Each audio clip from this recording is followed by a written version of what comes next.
Baghmara police अनुमंडल के खरखरी में गोलीबारी की घटना और बाघमारा डीएसपी पर हमला के बाद पुलिस महकमा पूरी तरह से रेस हो गया है।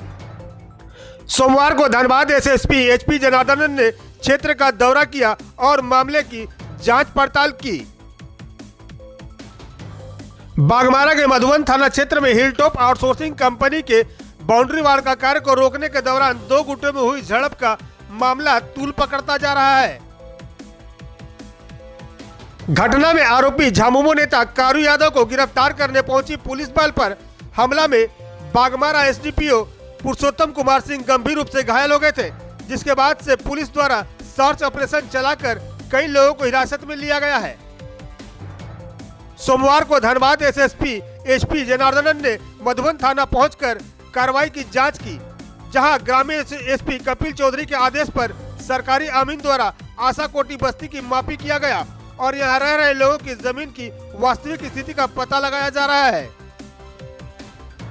धनबाद एसएसपी एचपी जनार्दनन ने पत्रकारों से बातचीत करते हुए बताया कि पुलिस जनता की सुरक्षा को लेकर कार्य करती है। पुलिस पर हमला किया गया, जिसमें एसडीपीओ पुरुषोत्तम कुमार सिंह घायल हुए हैं। अब वह खतरे से बाहर है, ठीक होने में भी समय लगेगा। पुलिस पर हमला करने वालों को बख्शा नहीं जाएगा। घटना में 7 एफआईआर दर्ज किया गया है, जिसमें 14 लोग हिरासत में भेजे गए हैं। पूरे घटना में करीब 120 लोग नामजद हैं। पुलिस की 30 टीम धनबाद से लेकर बिहार तक काम कर रही है और आरोपियों को पकड़ने का काम करेगी। बिहार के जमुई सहित अन्य जिलों के लोग आशा कोटी को अपना अवैध गतिविधि का अड्डा बना लिया था, जहां से लोगों को डराकर और अवैध गतिविधि का संचालन किया जा रहा था। इसकी भी जांच की जा रही है। गिरिडीह सांसद चंद्र प्रकाश चौधरी ने जीएम से वार्ता की थी, जिसके बाद आउटसोर्सिंग के कार्यस्थल पर पहुंचकर कुछ लोगों ने हंगामा किया। इसमें सांसद की भूमिका की जांच की जा रही है। वहीं महाप्रबंधक को हिलटॉप आउटसोर्सिंग का काम रोकने का निर्देश दिया गया था। किस स्वार्थ से हिलटॉप आउटसोर्सिंग कंपनी कार्य चालू किया, इसका भी जांच किया जा रहा है।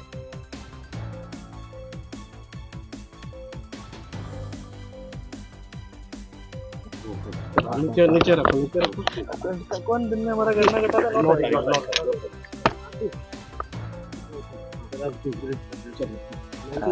जैसे कि आपको पता है 9 तारीख को धर्माबांध और मधुबन बॉर्डर पर हिलटॉप कंपनी का काम चलने को लेकर 2 गुट के बीच में झगड़ा हुआ था, गोलीबारी हुआ था एवं बमबारी हुआ था। और उसी से कनेक्टेड आरसू का ऑफिस को कुछ असामाजिक तत्वों के द्वारा जलाया, और जब जो जलाया उसको पकड़ने के लिए जब डीएसपी साहब के नेतृत्व में टीम गया तो हमारा पुलिस फोर्स के ऊपर हमला हुआ, उसमें हमारा डीएसपी साहब घायल हुआ है। उसी परिप्रेक्ष्य में टोटल हमारे यहाँ पे 7 एफआईआर हुआ है और हम लोग अभी तक टोटल 14 आदमी को गिरफ्तार किया है। हमारा टोटल 30+ टीम जो भी आदमी इस केस में इन्वॉल्व है उसको ट्रैक करने में और उसको अरेस्ट करने में आज के दिन में हम लोग काम कर रहा है। और जिला का पुलिस कप्तान होने के नाते हम तो यही आप लोगों को बोलेंगे कि जो भी ये काम किया है उसको किसी तरीके से हम लोग छोड़ेंगे नहीं, क्योंकि पुलिस वाला पब्लिक का काम करने के लिए आता है। कभी 1 आदमी आता है, कभी 2 आदमी आता है, कभी 10 आता है, कभी 100 आता है। अगर कोई भी आदमी पुलिस के ऊपर पत्थर चलाने का, ये पुलिस के ऊपर भी पत्थर नहीं चलना चाहिए, किसी के ऊपर पत्थर नहीं चलना, खास करके प्रशासन और पुलिस के ऊपर अगर कोई पत्थर चलाने के या काम में बाधा डालने का किसी भी प्रकार का कार्रवाई अगर करेंगे, इसको बहुत सख्ती से हम लोग निपटेंगे। जो भी आदमी ये काम कर रहा है उसको हम लोग बहुत कड़ी सजा बहुत जल्द स्पीडी ट्रायल करवाते हुए हम लोग करवाएंगे। बिहार से भी सरकार जुड़ा, जैसे कि अभी आप लोग जान रहे कि जो आशा कोटी है, जहाँ पे बिहार का जमुई और अलग अलग जिला से कुछ लोग यहाँ पे आके किसी के ज़मीन पर बसा हुआ है, और ये एरिया आज के दिन में एक क्रिमिनल्स को क्रिएट करने का एक अड्डा बन गया है। यहाँ का लोग ऑर्गेनाइज तरीके से कोयला चोरी भी करवा रहा था और इधर उधर कोयला का काम करने वाला कंपनी को डराने धमकाते हुए वहाँ पे वर्चस्व अपना स्थापित करने का कोशिश लगातार किया जा रहा था। अभी हम लोग सीओ को डीसी को सीओ को बुला के हम लोग ज़मीन का नापी करवा रहा है। हमको कोयला भी सीज किया है, कोयला का भी हम लोग एफआईआर किया है। अब ज़मीन का नापी होने के बाद पता चलेगा ये ज़मीन किसका है। अगर वो प्राइवेट ज़मीन है हम देखेंगे कि उस ज़मीन पर बाकी लोग कैसे रह रहा है। अगर वो सरकारी ज़मीन है तो हम लोग आगे उस हिसाब से करवाएंगे। हथियार अभी उस टाइप का कुछ मिला नहीं है। जो कांड होने के बाद कुछ बम का रिकवरी हुआ है, कुछ गोली का रिकवरी हुआ है। जरूर इन लोगों के पास हथियार होगा, कहीं पे छुपा के रखा होगा, वो भी निकालने का प्रयास हुआ। अभी तक जो भी मामले होते हैं, मुख्य आरोपी कौन है? तो मुख्य आरोपी जैसे आप लोग देख रहे हैं कि दो ग्रुप का बीच का झगड़ा है। हिलटॉप कंपनी में काम को लेकर झगड़ा हुआ था और अभी डीएसपी साहब को जो चोट लगा है उसमें ग्रुप को इकट्ठा करना और मोब को क्रिएट करना में कारू यादव का रोल था।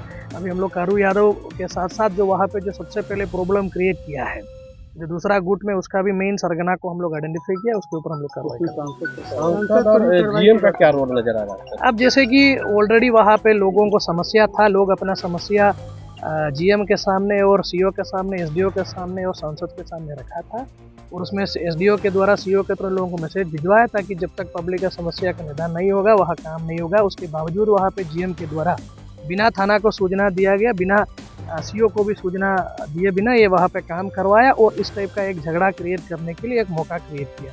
उसके लिए वो ज़रूर रिस्पॉन्सिबल है। हम लोग इस एंगल पर हम लोग चेक कर रहे हैं कि उनका इसमें क्या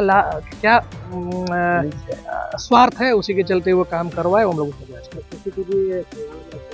सीसीटीवी फुटेज ये सब इन्वेस्टिगेशन का पार्ट है। इन्वेस्टिगेशन में जो भी आएगा हम आपके सामने अभी नहीं रखेंगे। जब इन्वेस्टिगेशन कंप्लीट होने की वजह हमारा सब क्रिमिनल लोगों को हम लोग अरेस्ट करके भेजेंगे, उसके बाद आपके सामने रखेंगे। एसडीपीओ सर का स्थिति क्या स्थिति है? जैसे कि एफआईआर, कुछ लोगों का कहना था कि सांसद एक दिन यहाँ पे आया हुआ था और उसके बाद ये सब लोगों का कहने के आधार पर हम लोग किया है कि वहाँ का लोगों को बोला गया कि जब तक आप लोगों का पैसा का ये नहीं होगा तब तक वहाँ पर काम नहीं होगा।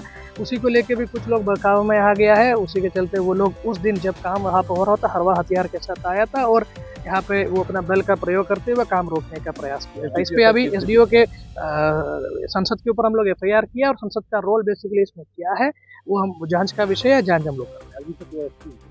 अब ये तो लगातार हम बोला है कि हमारा 30 टीम, इसमें जो भी आदमी इन्वॉल्व है, जैसे कि आप लोगों को पता है 120 प्लस आदमी के ऊपर हम लोग नामजद तैयार किया है।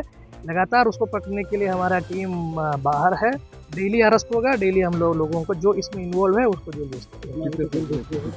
अब एसडीपीओ साहब का स्थिति अभी वो आउट ऑफ डेंजर है, वो अभी हॉस्पिटल में, उनका परिवार वाला भी है और हम लोगों का भी टीम वहाँ पे खड़ा है। अभी उनका स्थिति ठीक है। बाकी 1 महीने के भीतर लोग बोलता है कि 10-15 दिन में वो अच्छे रिकवरी हो जाएगी। न्यायिक हिरासत में उनको कितने लग जाते हैं? बोल दिया है पहले। Thank you sir. काम कर रहे माफी का उद्देश्य तो ई मकान सब कौन कौन प्लॉट में है? ये रेती प्लॉट है, नाथू रवानी का।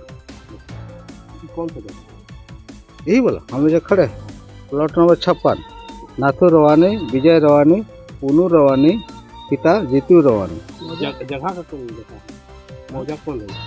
आशा कुटी क्या आदेश मिला आपको अंचल अंचल कार्य से नहीं, वो जो ये है ना ग्रामीण एसपी, तो बोले कि ये प्लॉट ये मकान कौन कौन प्लॉट में पड़ता है, रैयत का नाम सहित और ये क्या कहते हैं नजरी नक्शा के हमको उपलब्ध करें। कितने रैयत अभी तो शुरू कर देते हैं।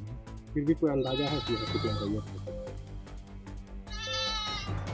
ये तो 50-60 से कम ये रहती प्लॉट और बीसी प्लॉट दोनों है। ये वाला मतलब इस जगह पर जो ये हम जगह खड़े हैं ना, वो रवानी का प्लॉट, ये रहती प्लॉट, रेती प्लॉट है। अब यहाँ बीसी का भी प्लॉट होगा। अगर बीसी का प्लॉट है, वो देखिए वो रास्ता से उस साइड हम लोग देखते हैं कि बीसी का प्लॉट नंबर 73।